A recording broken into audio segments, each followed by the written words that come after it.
Hello everyone.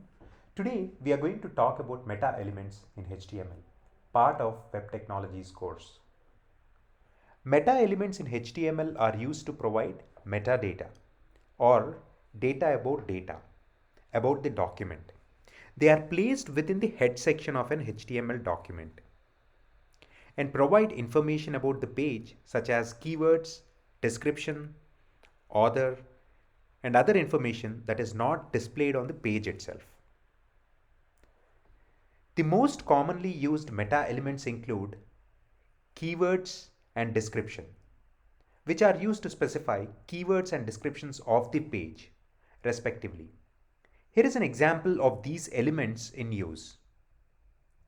This code provides keywords HTML, CSS, JavaScript, and a description. This is an example web page for the web page.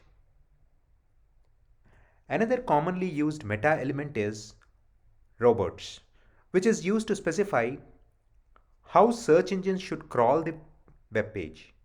For example, this code tells the search engine robots not to index the page and not to follow any links on the page.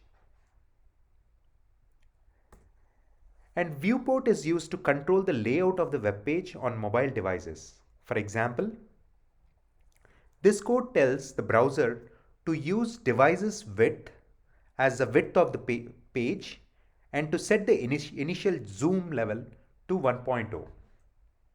Hope this was helpful. Thank you for watching.